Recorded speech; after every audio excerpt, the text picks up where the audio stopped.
Sobat Transportasi, selamat datang kembali di Transit Talk Podcast yang ngebahas serba-serbi dunia transportasi dari sudut yang nggak biasa. Oke, izin memperkenalkan diri, saya Raisya Adela Nendra selaku host pada podcast malam hari ini. Hari ini kita akan menyelami topik mengenai hal yang bikin banyak orang geleng-geleng kepala nih. Penasaran nggak apa itu topiknya? Ya benar, topiknya yaitu maraknya hoax dan polarisasi di sektor perhubungan, terutama di transportasi. Mungkin teman-teman udah pernah dengar ya isu mengenai tarif di Transjakarta yang naik. Apalagi nggak pernah ada pengumuman yang resmi. Atau ada yang bilang kalau proyek LRT itu cuma gimmick politik dan nggak akan pernah selesai. Nah, kita bakal bedah semuanya bareng narasumber-narasumber keren kita malam ini. Yuk kita kenalan dulu. Kak Aldi boleh memperkenalkan dirinya? Ya, terima kasih atas waktunya diberikan Kak Raisa. Terima kasih juga telah diundang di acara podcast hari ini. Halo semuanya, perkenalkan nama saya Aldi, saya ahli transportasi. Saya sudah lebih dari 15 tahun berkecimpung di dunia transportasi publik dan saya sudah kenyang akan isu-isu yang terjadi di lapangan pada selama ini. Sekian, saya kembalikan ke moderator. Terima kasih Pak Aldi sebagai perwakilan nih dari ahli transportasi yang udah menyempatkan waktunya untuk menghadiri podcast ini. Kemudian saya serahkan kepada narasumber selanjutnya. Ada Kak Amel nih dari pengamat media digital. Kak Amel, silakan. Halo teman-teman semua, kenalin nama saya Amelia Maulani Prasetyawan. Saya dari peneliti literasi digital, khususnya tentang hoaks dan disinformasi. Di sini saya senang banget nih punya kesempatan untuk bisa ikut diskusi tentang topik ini, karena menurut saya transportasi itu sangat under attack banget di era sekarang. Mungkin sekian perkenalan dari saya. Saya kembalikan ke moderator. Ya, Kak Amel, terima kasih perkenalannya. Salam kenal juga. Kemudian bisa dilanjutin nih dari perwakilan Kementerian Perhubungan langsung. Kita hadirkan Pak Adril. Baik Mbak Raisya, perkenalkan saya Adriel, saya dari Dijen Perhubungan Darat. Sudah lama saya menunggu ikut podcast seperti ini, saya udah lama sekali. Cuman baru kali ini ada kesempatan. Saya harap diskusi kita kali ini bisa jadi jembatan antara kebijakan dan persepsi dengan masyarakat kali ini. Baik-baik. Terima kasih. Kemudian, kita kedatangan aktivis dari komunitas juga nih sebagai orang yang sering secara langsung menggunakan transportasi umum seperti KRL dan Transjakarta. Ada Mas Cahya. Mas Cahya, saya persilakan. Baik, Kak Raisa. Assalamualaikum warahmatullahi wabarakatuh. Halo semuanya. Ini suatu kehormatan buat saya karena bisa diundang di podcast ini dan dikelilingi oleh tokoh-tokoh penting saya rasa. Ini sangat luar biasa. Dan perkenalkan, saya dari komunitas pengguna KRL dan Transjakarta. Terkadang ya saya di sini sebagai perwakilan pengguna harian KRL dan Transjakarta ataupun transportasi lain yang seringkali suaranya selalu tenggelam dan tidak didengar. Bahkan ketika ada hoax ini yang membuat kami lebih terdampak, itu justru menjadi kesempatan saya untuk speak up di podcast ini. Mungkin itu aja, terima kasih Mbak Raisa. Ya, terima kasih kepada narasumber-narasumber yang tentunya menyempatkan dirinya ya untuk menghadiri podcast ini. Baik, udah pada nggak sabar kan untuk kita mulai podcastnya? kita mulai dari yang paling mendasar ya. Bicara mengenai hoax, apa sih hoax itu? Apalagi hoax di transportasi itu bentuknya gimana sih? Pak Aldi bisa ditanggapi? Terima kasih atas waktunya Kak Raisa. Saya menanggapi apa sih itu hoax di transportasi. Sebenarnya akhir-akhir ini sudah ramai tentang isu tentang KRL yang akan dihapus dengan diganti dengan bus listrik itu. Padahal setelah ditelusuri lebih lanjut itu kabar tersebut sama sekali nggak tercantum dalam dokumen resmi pemerintah. Namun anehnya isu-isu itu sempat menjadi perbincangan hangat dan bahkan menimbulkan kehebohan di tengah masyarakat, terutama bagi pengguna setia KRL seperti Mas Cahya selaku aktivis. Fenomena ini memperlihatkan betapa cepat dan luasnya informasi, meskipun informasi tersebut nggak akurat, dapat menyebar melalui berbagai platform media sosial seperti WA grup keluarga, Facebook, TikTok, dan lain-lain, yang menciptakan keresahan dan kebingungan di kalangan publik. Seperti itu Kak Raisa menurut saya. Oke, terima kasih. Bagus sekali Pak Aldi. Baik, narasumber berikutnya Mbak Amel dari pengamat media digital. Bagaimana tanggapannya Mbak? Oke, kalau menurut saya nih, hoax itu tuh nggak cuma sekedar informasi palsu, tetapi juga informasi yang dibumbui dengan narasi yang emosional dan sengaja dirancang untuk memancing emosi para pembaca. Salah satu contohnya adalah kalimat seperti, pemerintah lebih mementingkan investor daripada rakyat sendiri. Sekilas, pernyataan itu terdengar meyakinkan dan bikin netizen geram. Tapi kalau ditelusuri lebih dalam, konteks sebenarnya seringkali sudah dipelintir atau dipotong-potong sehingga makna aslinya berubah total. Misalnya tentang kebijakan yang sebenarnya ditujukan untuk menarik investasi demi membuka lapangan kerja justru dibingkai seolah-olah mengorbankan kepentingan rakyat. Disinilah pentingnya literasi digital dan wawasan kebangsaan supaya kita nggak gampang percaya atau terhasut oleh narasi yang provokatif dengan tujuan untuk memecah belah atau merusak kepercayaan publik kepada negara. Itu aja sih, Kak Raisya, tanggapan saya.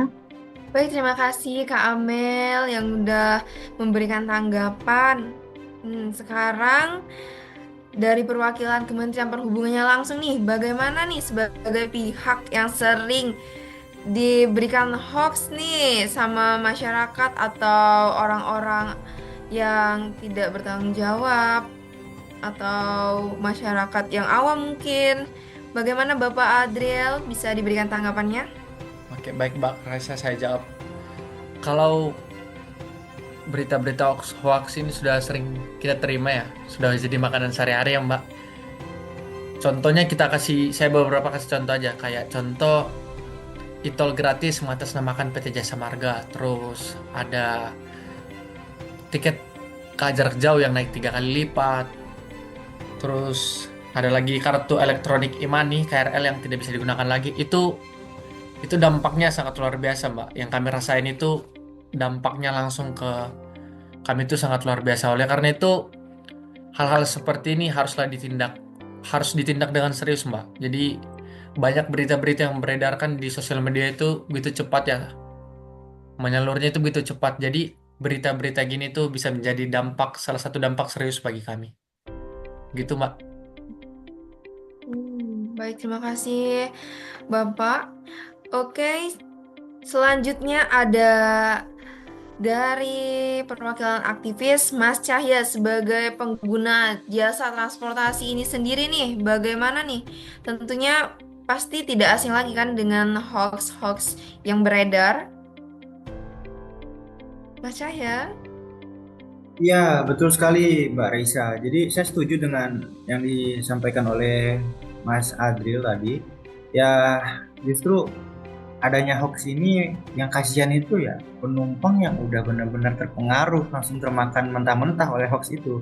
Banyak yang udah kena panic attack juga, sampai-sampai dia membatalkan perjalanan. Bahkan nggak sedikit saya temukan mereka marah-marah tuh ke petugas-petugas yang di stasiun, yang di halte. Padahal kan mereka cuma menjalankan tugas dan nggak tahu apa-apa. Jadinya ya situasinya makin runyam di lapangan itu. Dan lebih parahnya lagi, hoax itu kadang muncul di grup WhatsApp. Bener yang tadi kata Pak Aldi sampaikan, ya grup WhatsApp dan grup WhatsApp RT itu menjadi sumber yang gimana ya? Sumber terpercaya lah. Jadinya seakan-akan kepercayaan lokal itu ya dari grup-grup seperti itu yang belum dipastikan kebenarannya seperti apa. Kemudian bahkan sampai ada yang bilang bahwa halte ini bakal digusur, bahwa KRL akan berhenti operasi di hari Sabtu ini. Hal-hal seperti itu kan membuat resah untuk kami yang para buruh tani, buruh pekerja, terus juga budak korporat. Nah, hal semacam itu yang membuat kita sehingga terdorong untuk membuat semacam Hoax Buster Weekly, di mana itu sebagai kumpulan kecil untuk ngelurusin info-info yang keliru itu. Dan juga kita buat gerakan menempel himbauan atau slogan di papan pengumuman, entah itu di stasiun ataupun di halte ataupun di terminal, untuk memberikan setidaknya literasi kepada kaum awam, pada masyarakat umum. Dan itu sangat efektif sekali untuk menjadi counter hoax yang beredar sekarang ini. Begitu, Mbak.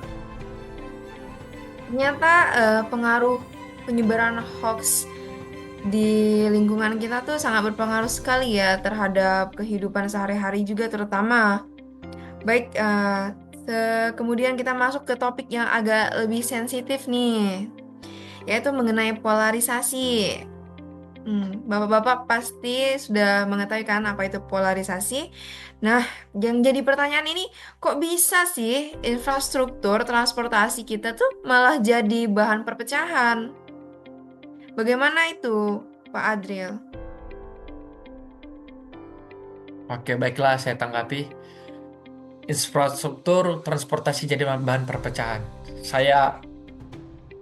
Saya bikin makna singkatnya aja bahwa yang salah itu bukan si infrastrukturnya Bu yang jadi perpecahan, tapi pemikiran masyarakatnya kembali lagi. Jadi pemikiran masyarakat itu menjadikan polarisasi ini seperti contoh nih. Si A bikin kebijakan ini, si B bikin kebijakan ini, dua kebijakan yang berbeda, tapi sama-sama memajukan. Tapi masyarakat berusaha mengelompokkan kayak, aku pakai inilah karena aku suka kinerjanya, nggak maulah pakai yang B. Padahal itu salah, sama sekali salah besar. Karena kita itu intinya gini aja, kita sebagai masyarakat harus mendukung segala kebijakan yang pastinya itu udah memajukan transportasi kita, kenapa nggak didukung sih? Intinya itu aja dari kami. Bagaimana Pak Aldi? Apakah ada tambahan nih? Mungkin sependapat atau tidak sependapat dengan Pak Adriel Ya sebagai mungkin ahli transportasi? pendapat saya sedikit berbeda dengan Pak Adril ya mengenai kok bisa infrastruktur transportasi jadi bahan perpecahan. Jadi mengingat transportasi publik adalah representasi dari kemajuan dan kualitas hidup suatu daerah. Jadi nggak heran jika isu-isu seputar pembangunannya itu menjadi sangat sensitif. Jadi ketika ada anggapan bahwa pembangunan itu termasuk di sektor transportasi dijadikan alat politik, maka semua proyek tanpa terkecuali berpotensi menjadi sasaran kritik serta serangan tersebut. Jadi bahkan proyek-proyek yang sebenarnya memiliki manfaat signifikan bagi masyarakat tidak luput dari sorotan negatif dan politisasi atau polarisasi. Jadi situasi ini tentu sangat disayangkan karena sangat dapat menghambat kemajuan dan menimbulkan tidak kepercayaan bagi masyarakat terhadap upaya-upaya pembangunan yang sedang berjalan ini, Mbak. Begitu menurut saya. Mbak, apakah ada tanggapan dari Mbak Amel atau Mas Cahya? Menurut saya sih betul sekali ya apa yang dikatakan oleh Pak Aldi dan Pak Adriel. Dan menurut saya itu di media sosial kita sering banget nih lihat akun-akun yang nge-framing isu tentang transportasi dengan narasi-narasi yang tajam. Misalnya kayak si A itu anti banget sama transportasi massal, atau si B itu orangnya pro banget sama oligarki lewat proyek jalan tol. Dan narasi ini itu cepet banget viral di media sosial. Tapi sayangnya, fakta di baliknya nggak sesederhana itu. Kebijakan transportasi itu kompleks, banyak pertimbangannya mulai dari kebutuhan masyarakat, aspek teknis, sampai dengan tekanan ekonomi dan politik. Tapi karena media sosial itu lebih suka banget sama hal-hal yang dramatis dan emosional, akhirnya isu penting kayak gini itu malah disederhanakan menjadi hitam putih. Padahal kalau kita mau objektif nih, bisa jadi si A itu bisa mendukung transportasi massal, tapi punya pendekatan yang berbeda. Atau si B mendorong pembangunan jalan tol sebagai solusi jangka pendek, sambil tetap mengembangkan moda transportasi yang lainnya. Jadi tanpa wawasan yang utuh, kita mudah banget terjebak dalam narasi yang bisa membelokkan kita semua. Gitu aja sih Kak Raisya, menurut saya. Nah, betul tuh Mbak, betul. Ada tuh sampai kejadian ya menurut saya lucu sih Mbak. Jadi ada tuh teman saya, teman satu angkatan itu sampai dia nolak untuk naik LRT. Sampai dia bilang, ya katanya itu proyek kubu sebelah. Dalam hati saya sih selalu bilang, kan ini kita harusnya melawan kemacetan, bukan melawan politik. Nah, tapi di balik kelucuan itu, saya jadi mikir betapa dalamnya polarisasi itu merasuk ke kebiasaan kita sehari-hari, terutama masyarakat umum. Jadi makanya di komunitas itu kita mencoba untuk mendorong yang namanya netral naik transportasi. Artinya apa? Ya, kita dorong masyarakat untuk pakai transportasi publik itu tanpa embel-embel politik. Jadi entah kamu pilih presidennya siapa, milih anggota dewannya siapa, ya ketika naik transportasi umum, KRL dan Transjakarta, ya kamu duduk sebelahan sama siapapun itu. Bener gak sih? Jadi di sana kita semua itu setara. Kita itu setara dan juga satu tujuan sampai ke tempat kerja dengan tepat waktu. Nah itu intinya, satu tujuan sampai dengan tepat waktu dan juga selamat tanpa kurang apapun. Itu sih Mbak. Beda. Baik, bagus sekali tanggapan dari narasumber kita malam ini ya. Oke, setelah berargumen nih mengenai apa itu hoax dan polarisasi di bidang transportasi, ini nih bagian favorit saya, yaitu solusi. Bagaimana ya caranya supaya kita gak terus-terusan jadi korban orang-orang yang tidak bertanggung jawab dengan menyebarkan hoax-hoax yang tidak benar tuh di lingkungan-lingkungan kita. Bagaimana bisa ditanggapi oleh Pak Adril, Mas Aldi, Mas Cahya, dan Mbak Amel? Saya persilakan. Ya baik, menurut dari saya yang pasti itu solusinya itu yang pertama itu kita tuh harus mencegah. Apalagi jangan sampai jadi kita pembuat si hoax tersebut. Jangan sampai malah kita yang menyebarkan berita-berita yang tadi. Dan perlu diketahui itu ada undang-undangnya loh Bang. Ada undang-undang ITE-nya yang mengatur bahwasannya hoax itu dilarang. Jadi akan ada hukuman yang serius terkait hal itu. Dan yang kedua kita harus pintar memilah berita-berita yang ada. Jangan langsung cepat menyebarkan. Kita kan tahu kan begitu dikirim karena keluarga kita, ayah kita, ibu kita. Justru kita ini di sini hadir sebagai saya sendiri sebagai insan perhubungan bahwa kita harus memilah mana yang benar, mana yang faktanya itu gimana. Jadi intinya saya ingin mengingatkan ke semua masyarakat kita harus pintar memilah, cerdas, jangan langsung asal menyebarkan. Pastikan dulu kebenarannya. Dan kami akan selalu membuat informasi dan mengenai faktanya di sosial media kami. Bisa dicek langsung kok, Mbak. Mungkin Terima kasih. sekian dari saya. Terima kasih Bapak Adril. Bisa dilanjutkan oleh narasumber lainnya.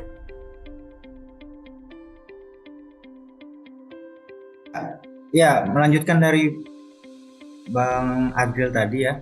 Kalau dari komunitas sendiri, solusi yang kami tawarkan adalah ya kami komunitas menjadi agen untuk edukasi kepada masyarakat. Kita sering buat pergerakan bertema temu warga transportasi, di mana itu bentuknya kita kumpul kecil-kecilan aja, entah itu di stasiun ataupun di halte. Kita ngobrol, kita sharing tanpa pandang gender, pandang kasta. Kita ya sharing info-info yang benar, dan kadang juga kami bikin kuis-kuis transportasi ya, pakai stiker lucu ataupun gift-gift sebagai hadiah ya, yang bisa menjawab gitu. Nah, dengan hal ini eh, edukasi menjadi lebih seru, dan juga misalkan salah satunya yaitu eh, kita percaya pendekatan ringan bisa jadi pintu masuk buat diskusi yang lebih dalam. Dan yang paling penting, kita ngajak orang buat gak cuma jadi penumpang, tapi juga jadi penyaring informasi. Jadi penting banget kalau ada berita aneh-aneh yang entah datang dari mana, itu mereka bisa bilang, aku pernah dengar ini hoax waktu ditemu warga. Jadi kan eh, termarking di pikiran dan hatinya mereka gitu. Jadi seolah-olah ketika mereka dengar hal yang tidak benar, langsung mereka ingat dengan apa yang kita sampaikan di komunitas gitu, Mbak. Bagus sekali ya Mas komunitasnya. Baik, bisa dilanjutkan dengan narasumber kita. Pak Aldi, apakah ada tanggapannya? Ya, kalau menurut saya pribadi sih, saya berharap agar media dapat bertindak lebih bijaksana dalam menyajikan informasi kepada publik. Jadi jangan sampai hanya karena sebuah isu yang sedang viral di platform seperti media sosial, WA Group, TikTok, Facebook itu langsung diangkat menjadi headline berita tanpa melalui proses verifikasi atau fakta yang ketat. Jadi tindakan semacam itu justru dapat memperkeruh suasana yang sudah ada dan dapat menambah kebingungan pada masyarakat dan bahkan memicu polarisasi di masyarakat. Jadi media memiliki tanggung jawab yang besar untuk menyajikan berita yang akurat dan berimbang itu. Jadi sehingga masyarakat dapat memperoleh informasi itu jadi yang benar dan tidak terjebak dalam hoax yang beredar itu. Jadi saya harap untuk media itu profesionalismenya dan etika jurnalistik yang kuat sangat dibutuhkan dalam situasi seperti ini. Itu menurut saya solusinya.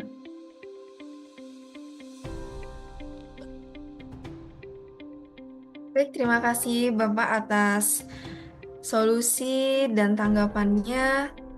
Bisa dilanjutkan dengan narasumber terakhir kita nih, ada Kak Amel dari media. Bisa saya silakan. Oke, solusinya menurut saya adalah upaya agar tidak menjadi korban hoax dan polarisasi untuk para netizen nih, supaya menjadi netizen yang bijak adalah, saran saya cuma satu, pause before you post. Jangan karena kalian emosi, kalian langsung share apapun yang kalian lihat. Search dulu kebenarannya seperti apa, dan tahan 10 detik untuk berpikir, ini benar nggak ya? Ini valid atau tidak ya informasinya? Dan jadilah netizen yang bijak dalam bermedia sosial. Wah, diskusi malam ini sangat daging banget ya. Semoga bisa bermanfaat bagi yang menonton podcast ini. Dari mulai membahas bentuk-bentuk hoax transportasi, sampai bagaimana polarisasi bikin kita jadi curiga nih sama pembangunan yang sebenarnya buat kebaikan kita juga ya Mbak ya Mas. Baik, saya ucapkan terima kasih kepada narasumber-narasumber keren kita pada malam ini. Ada Mas Aldi dari Ahli Transportasi, Mas Aldi. Kemudian Ya, terima ada kasih. Mas Pak Adril dari Kemenhub. Kemudian ada Mbak kita yang cantik Amelia dari pihak media, dan yang terakhir ada Mas Cahya dari perwakilan aktivis. Tentu terima kasih juga untuk sobat-sobat yang udah pantengin dan nonton podcast kita sampai akhir. Oke, yuk kita jadi bagian dari solusi. Cek fakta, cari sumber resmi, dan jangan gampang percaya. Apalagi kalau info itu bikin emosi duluan ya Mbak Amel. Baik, sampai jumpa di episode selanjutnya. Tetap waspada, tetap terhubung, dan tetap waras di tengah derasnya informasi. Terima kasih, selamat malam. Ya, selamat malam Mbak. Sampai jumpa kembali. Sampai Selamat jumpa. malam, terima kasih atas undangannya.